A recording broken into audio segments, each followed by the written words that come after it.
Mother. Oh, thanks, Mother. We're having company for dinner. Yes, Lucille Baxter. I think you met her at Barbara's reception. A very attractive girl with red hair. That's right. Now I can show off my new dessert spoons. What else? America's finest silver plate is 1847 Rogers Brothers.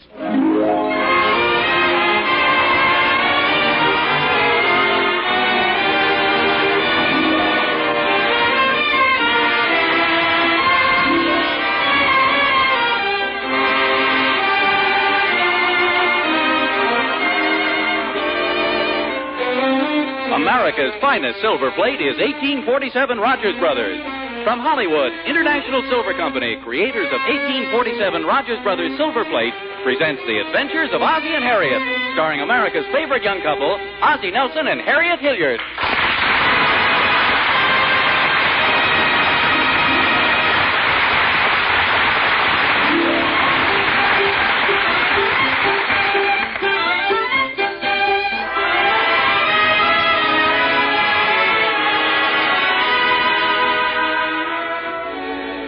See that man and the two boys walking down Rogers Road?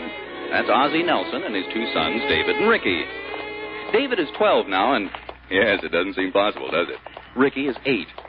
Say, Ozzie seems rather concerned about something. I've never heard of such a thing in all my life. Me either. Just can't understand it. Never heard of a football exploding before. Yeah, but don't forget, Pop, you sat on it pretty hard. Sure scared me. What do you think it did to me? I sit down to read the paper, and a football explodes under me. Glad it wasn't a basketball. I'd probably still be going up. Something like this would be dangerous. I think we ought to write a letter to the manufacturers. At least get your money back. What did the football cost you, Ricky? 29 cents. Of course, you can't expect too much for 29 cents. Guy, there's the kind of football I'd like. Look at that one, Ricky. That's the kind they use in real football games. Let's buy that one, huh, Pop? Now, wait a minute, boys. I can't tell anything about a football by looking at it through the window. Like to feel the weight of it, examine the leather, look at the stitching. See how much it costs? Well, Come on, Pop, let's go in. Boy, Ricky, look at all those baseball bats. Can we have one of those, too? one season at a time, David. We're just getting a football. And don't handle things. Hey, David, look at these over here. How do you do? I'd like to buy a football for my boys. Sorry, I'm just a customer. Oh, pardon me. I've been trying to get hold of the salesman myself. He seems to be pretty busy. See, I'm sorry to be staring so, but you look awfully familiar. I was just thinking the same thing about you. I remember now, Rutgers. Class of 32. Of course, you're Bruce Manchester. Just a minute now. Don't tell me. I got it. Nelson. Right. Of course, Nelson. Schnozzy Nelson. No, Ozzie. Oh, of course, Ozzie Nelson. Well, let me look at you. My golly, you haven't changed a bit. Put on a little weight, maybe. Oh, this is a pretty heavy suit I'm wearing. Are you living here now, Bruce? No. I just came in town for a few days. Going to do a little hunting. Oh, that's right. You're quite the boy on the rifle team, aren't you? Well, I wasn't the best. You weren't so bad yourself on the football team. Oh, yes. But there was something else. You always carried something with you. I know, the ukulele. Oh, well, I wasn't the best. What have you been doing, Bruce? Oh, I was flying transports in China for a few years. That got pretty tiresome. Yes, it does get on a guy's nerves. Then I spent a little time in Arabia and South America for an oil company. Then I went through the Congo with a zoological expedition. What have you been doing? Well, every Wednesday night I go bowling. I'm married. In fact, those are my two boys over there by the counter. Oh, sure. Say, the little fellow looks a lot like you, Oz. Yeah. Well, you can't see him too well. Ricky, stop pressing your face against that tennis racket. Who did you marry, Ozzie? Well, the girl I used to go with. You remember? Oh, sure. That short, fat little girl. Wait a minute. Fanny. That was a name. No. That was just a nickname. No, I really didn't go with her. She was just a good dancer. Don't you remember Harriet? Harriet? Of course. You married her? Yes, sir. I know you're always chasing her around with your ukulele. How'd you ever do it? Well, she finally caught me. How about you? Not married, are you? No, not me. I'm afraid I'm the perennial bachelor. Oh, same old Bruce. Still the old woman hater. Don't hate him. Just don't see any sensible reason for having him around. Who is this one, Pop? He's the kind I want, boy. Genuine pigskin. Well, we'll see in a minute, fellas. This is David, and this is Ricky, Bruce. This is Mr. Manchester, an old school friend of your dad's. Hello, fellas. Hello. Hi. Well, we'll have to get together real soon then, Bruce. I'm staying down at the Elks Club. Why don't you give me a call? Do you do much hunting? No, Bruce, I'm not much with a gun. You got your chicken once, Pop.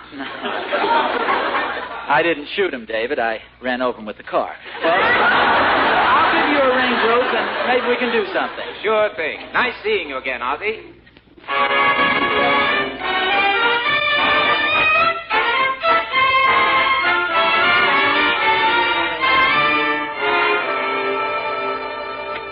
Okay, Pop, throw us a pass. Go ahead, I'll lead you. Hey, you guys, no throwing passes in the living room. When do you see the new football Pop brought us? Well, that's very nice, but if I find anybody throwing it around the living room, I'll stick a hat pin in it. It was really my fault. I'll stick the hat pin in you. Come on, Rick, let's go outside and play. Careful of the windows, boys. Harriet, you'll never guess who we bumped into at the sports shop. Bruce Manchester. Bruce Manchester. Yeah, you remember Bruce from school? We went on double dates with him all the time. We used to go up and park at Inspiration Point. I've never been to Inspiration Point.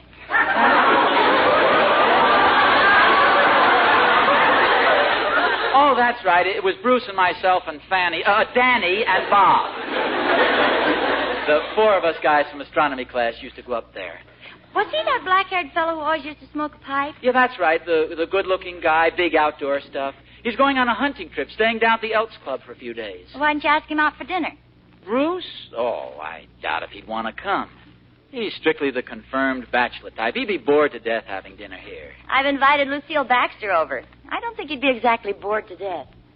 Oh, I get it now. Will you tell me one thing? Why do women always have to be matchmakers? The minute you find out a friend of mine is in town, an eligible bachelor, you think of some girl you can call I up. invited Lucille over a week ago. Even before he's in town, you ask her over. Oh, don't be so silly. You haven't seen Bruce for years. And if you do invite him over, I'm sure you'll find Lucille much more interesting than the Elks Club. Harriet, it's no use. Bruce has more sense than to get himself hooked. That isn't very flattering, dear. Do you feel you were hooked? Well, no, of course not, but, well, you know what those matchmaking deals can be. With us, it was different. I proposed. Nobody tried to push me into it. You invited me over for dinner. I remember it very well. I got the invitation from your Uncle Slug, the policeman. I never had an Uncle Slug, and he wasn't a policeman. Yeah, I guess he wasn't actually a policeman. He just used to go with them a great deal. I can assure you, dear, nobody's trying to hook poor Brucey boy. Oh, no, I see that gleam in your eye, that matchmaking complex. Have you forgotten what Lucille looks like, dear? Men take one look at her and lose their mind. I know, but not this guy. He's strictly the bachelor type.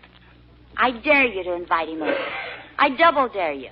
If you want to call him, go right ahead. I'm just trying to prevent an awkward situation. Thank you, dear, but we accept the challenge. I'll go call him.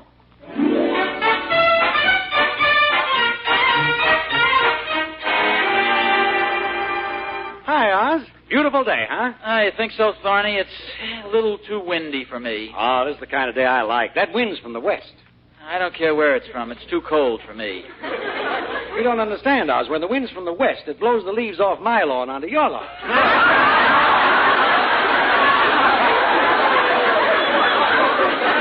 What are you so sour about today? Oh, it's nothing important, really. A bachelor friend of mine's in town, so Harriet immediately decides to cook up some matchmaking deal with a girlfriend of hers. I just hate to see the poor guy get hooked. Oh, one of those deals, huh? Reminds me of the way Catherine hooked me. Would you care to hear about it, Oz? No, not especially. It was very clever. She invited me over for Thanksgiving dinner and had the preacher hiding in the turkey.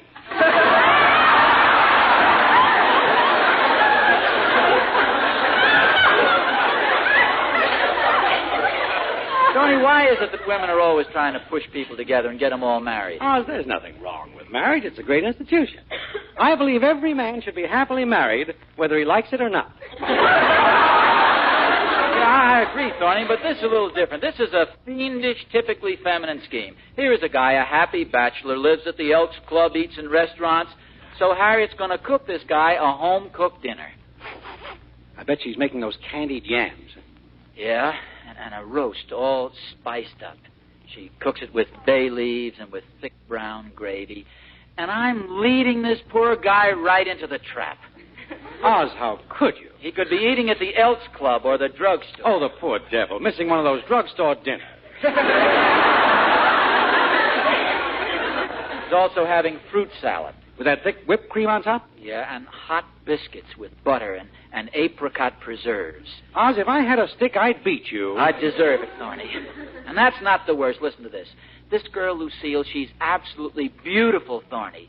You know, one of those redheads, you know, the sultry type. And here, this poor, happy bachelor, and he's going to have this beautiful girl thrown at him all evening, and it's all my fault. Oz, you monster. What can I do? Well, I'm still willing to help you, Oz, even if you are a heel. Tell you what. Yeah? I've lived a bad life. Oh, now, Thorny. No, I've been bad, Oz. I haven't been good. I've been bad.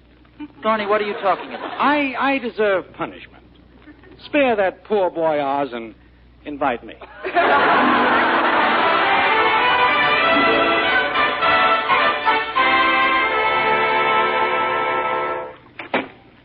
Harriet. I'm right here, dear. What do you want? I've been thinking things over. Maybe you'd better not call Bruce. Oh, I've already called him, and he's accepted. Isn't that nice? He definitely said he'd be here? Oh, yes. He seemed delighted. In fact, he's bringing out some new special hunting rifle he wants you to see. Oh, fine. Things aren't bad enough with a home-cooked dinner and Lucille. The poor guy's even bringing his own shotgun.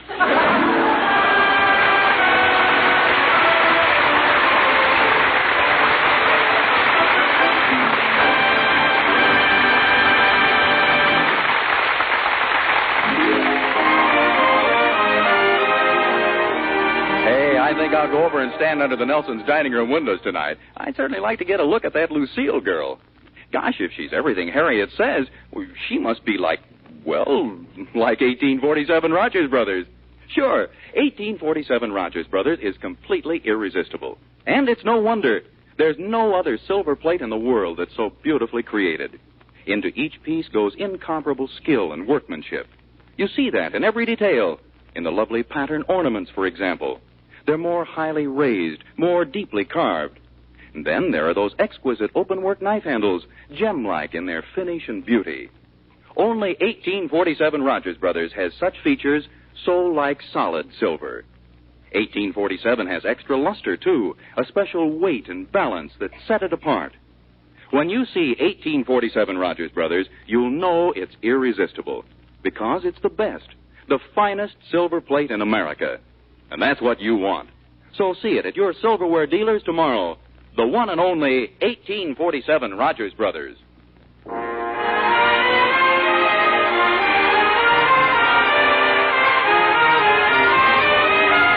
Hurry, hurry, hurry. This way, ladies and gentlemen, for the big contest of the evening. That super-duper colossal conflict that's been going on since the dawn of history.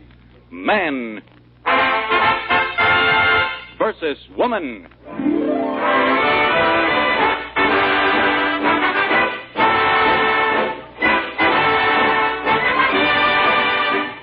In a little city somewhere in America tonight, a titanic struggle is about to take place. I'm Bruce Manchester, Rutgers 32. I'm the woodsy outdoor type. I like tweed jackets, a good pipe, and the smell of a wet water spaniel. I'm a bachelor, and I hope to stay that way. Oh, driver, take me to 1847 Rogers Road.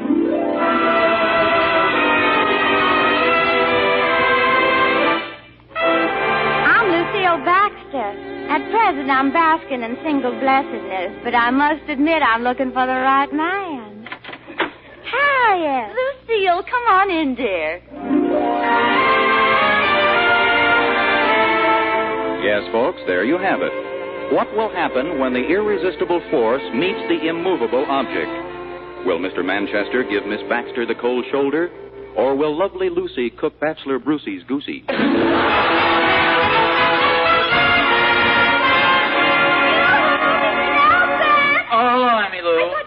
Drugstore. He told me you were having company for dinner. He said something about a hunter. Yes, she's a friend of Mrs. Nelson's. Oh, how exciting. I'm a little worried. See, it's going to be a very intimate party, just the four of us. And this friend of mine, Bruce Manchester, is a bachelor. And I don't think... A bachelor? Yeah.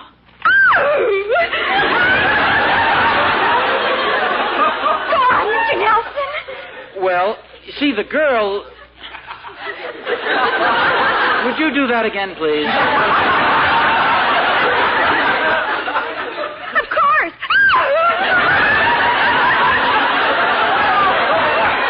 Thank you. You see, the girl who's coming over is Mrs. Nelson's friend, Lucille Baxter. And Mrs. Nelson has ideas about interesting my friend in her friend. Well, of course. After all, Mrs. Nelson is a woman. You know, several people have mentioned that. But frankly, Emmy, I feel that it's my duty not to let my friend get hooked without at least a struggle. Oh, Mr. Nelson, you're so naive. What chance do you stand against a woman? You're only a man. Nothing but a man. What do you mean? It got me into the YMCA. Oh, but you men don't have our cunning, our trickery. Trickery? That's an idea. Trickery of all's fair in love and war. What are you going to do? Emmy Lou, just keep this in mind. I'm not quite as stupid as a lot of people think I am. Oh, I know, Mr. Nelson. I keep saying that. And you should hear some of the arguments I get into.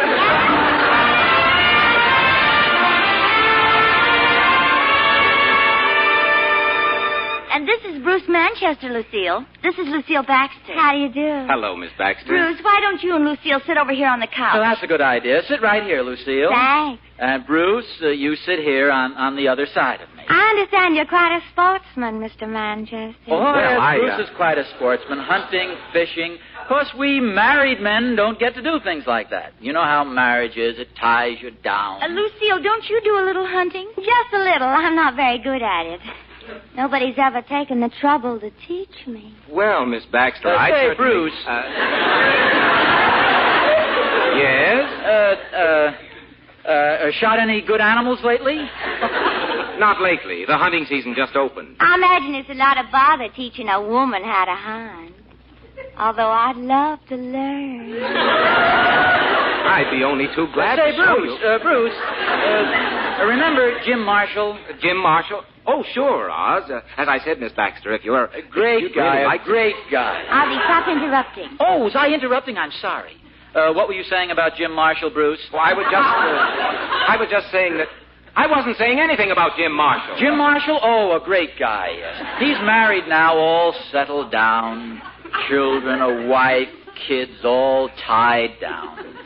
Dear, dinner's nearly ready. Don't you want to go upstairs and get your coat and tie on? Oh, Harriet, stop nagging.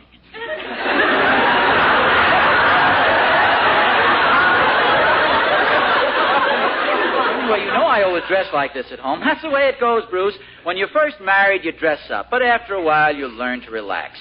What with helping cook meals, wash dishes, clean house, and look after the children, you get your good clothes pretty messed up.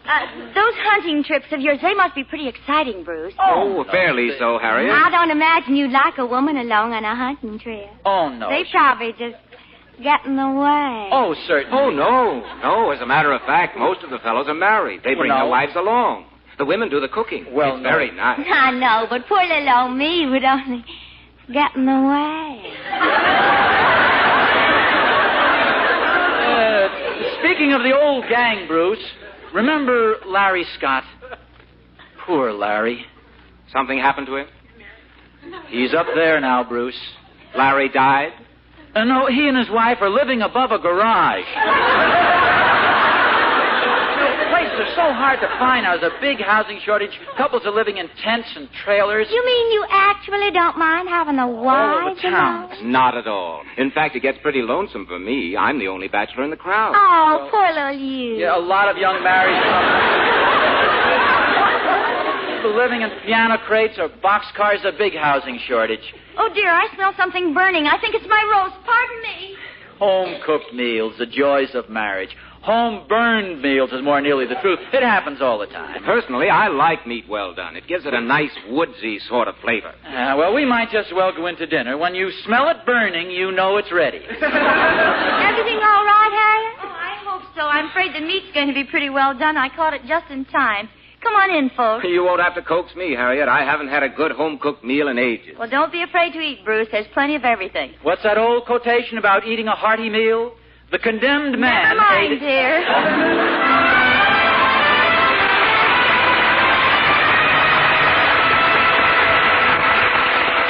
Would you like more of anything, anybody? How about you, Bruce? Oh, no, thanks, Harriet. I've had plenty. It was wonderful. I can't understand how the meat got burned. I'm sure somebody must have turned up the heat on the oven. Oh, Harriet, you burn the meat now and then. It happens in every marriage. I didn't even notice it myself. I guess I'm getting used to it. Oh, the meat was fine, Harry. Oh, yes, it was, dear. A little black and crisp, but very tasty. You're burning it much better now. Shall we go into the living room? It might be more comfortable. Oh, fine. Allow me, Lucille. So I'd better go in and close the windows. We have very noisy neighbors, a man, his wife, a married couple, always fighting and shouting at each other. Very noisy neighbors. The Thornberrys? Well, Ozzie, we couldn't possibly have nicer neighbors. I know, Harriet, but sometimes they can be very noisy neighbors. I'll get it. That's probably Thorny now. How do you know? He always knows. I know his buzz, dear. Pardon me. Darn you, Thorny, you missed your cue. Well, Thorny, come in. I couldn't help it. You didn't talk loud enough. Well, thank you, Oz. Very well. Shout. Come on into the living room. Hello, Thorny. This is Mr. Manchester and Miss Baxter. This is our neighbor, Mr. Thornberry. How do you do, Mr. Thornberry? Hello. A pleasure. I just stopped in to see if I could borrow Ozzie's sleeping bag. A sleeping bag? You going camping, Thorny? No, my wife's brother's staying with us. He's got my room, so I'm sleeping out in the backyard. Out in the backyard? Oh, it's not so bad. He's only staying for 6 or 7 weeks. It does get a little tough when the snow comes, though. Oh, those in-laws will visit. It happens in every marriage. Couldn't you sleep on the couch, Mr. Thornberry? Oh, yes, I get the couch when my father-in-law leaves. There's married life for you. My sleeping bag's out in the garage, Thorny. You're welcome to it. Bless you, Oz. Wouldn't you like something to eat before you go, Thorny? Maybe a big slice of ham or a piece of bologna? No, thanks, Harriet. I really have to go. I've stayed too long now. It'll mean a beating when I get home. Good night. He was kidding, wasn't he, Harry? Oh, of course he was. Lucille, didn't you say something about having to get home early? Well, I'm sure Bruce wouldn't mind dropping you off. Oh, no. I wouldn't mind at all. I'll get my coat. Don't be silly. I wouldn't think of it. Lucille lives way on the other side of town. The southern part. Harriet and I can drive her home. I like to drive anyway. I like to drive, too. I love to drive. Oh, Bruce, always the gentleman. I am not a gentleman. I mean, it'd be a pleasure. Don't be silly, Bruce. Harriet and I are only too happy to take her home. I'll get my coat. I wish Ozzie wouldn't, Harriet. I can easily take the bus. I don't know why I can't drive you home. Okay, all ready. Harriet, if you'll... Hey. Well, that's funny. Harriet, did you see the car keys? Well, no, dear. Don't you have them? Well, I left them right here on the table, but they're gone. Oh, that's a pity. Well, I guess you'll just have to let me take you home, Lucille. If you're sure it won't be too much trouble, Brucey. No trouble at all. Well, I hate to rush off like this, but if Lucille has to go... Oh, go right ahead. Call me tomorrow, Lucille. You want me to ride out with you, Bruce? Oh, there wouldn't be room, Ozzie. I've got a lot of stuff in the back, seats and things. Thanks for the dinner, Harriet. Ozzie? Good night, all. Good night, Lucille. Good night, Bruce. Ozzie? Yes, dear. Don't you speak to me, you wretch. What did I do? What did you do? What didn't you do? You did just about everything possible to discourage them. Well, I just wanted to make sure the guy had his eyes open. Oh, aren't you ashamed? Couldn't you see how well they hit it off right from the start? Sure, I could see that. Then why'd you go ahead with your scheme? Well, it was too late to call it off. I wanted to. Why did you insist that we take Lucille home? Well... If you hadn't lost your car keys, you'd have spoiled the whole thing. Oh, Harriet, you don't really think the car keys were lost, do you? You said they were. You mean you didn't even suspect that I had them right in my pocket? Now who's the matchmaker? You could have fooled me. Well, I'm kind of sentimental, I guess. My mind works in strange ways. Yours not to wonder why, yours but to do and die. Yeah, that's a very good idea. What is? What you just said. I'll do the dishes and you dry.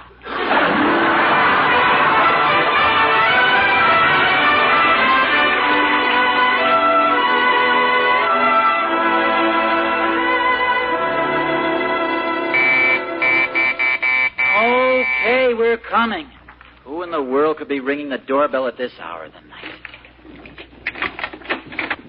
Bruce! Oh, did I wake you folks up? No, Bruce. That's okay. What's the matter? Is something wrong? On the contrary, everything's perfect. I came back for several reasons. First of all, Harriet, I want to thank you for introducing me to Lucille. There's a wonderful girl. Bruce, you ran away and got married. Well, not quite. But it's going to happen very, very soon, and I wanted you to be the first to know about it. Well, there's nothing like it, Bruce. Congratulations. I see you're both sleepy. I wanted to thank you, but, well, I wouldn't have stopped this time of the morning just for that purpose. I hope you won't be sore, Oz. Sore about what? Well, I guess I accidentally put them in my pocket. Here are your car keys. Ozzie Nelson. Well, good night. I've got to get back to the club. Good night, Bruce. Good night, Bruce.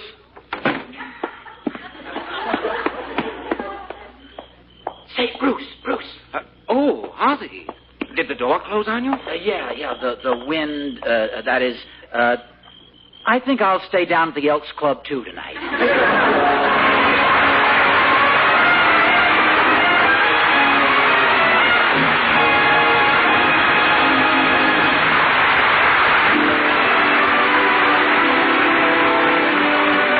Ozzie and Harriet will be back in just a moment.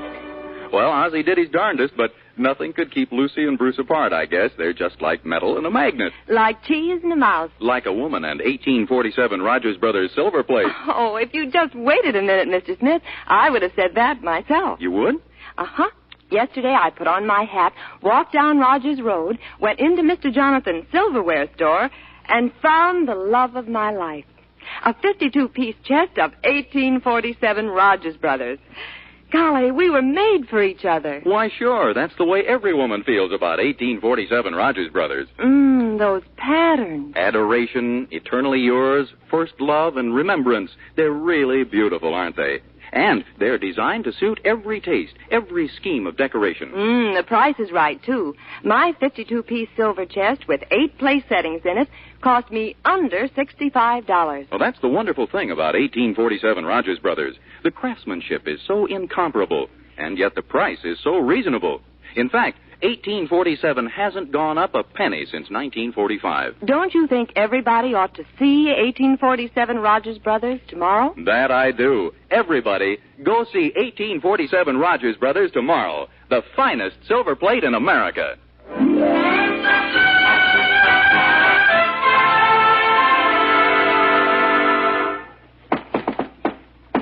Come in, Thorny. Hi, Oz. Harriet, I want it's all right, Thorny. You're forgiven. Sit down, Thorny. Have some breakfast? No, Oz. I came over about your sleeping bag. Oh, well, just put it back in the garage, Thorny. Well, I was wondering if I could borrow it for a while. My brother-in-law came to stay with us today.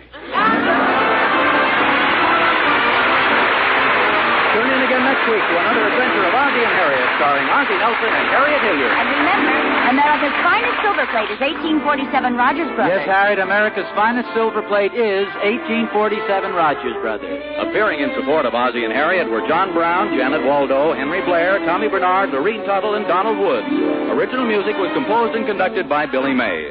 This program originates in the Hollywood studios of the National Broadcasting Company and is also broadcast over the Trans-Canada Network of the Canadian Broadcasting Corporation. This is Vern Smith speaking.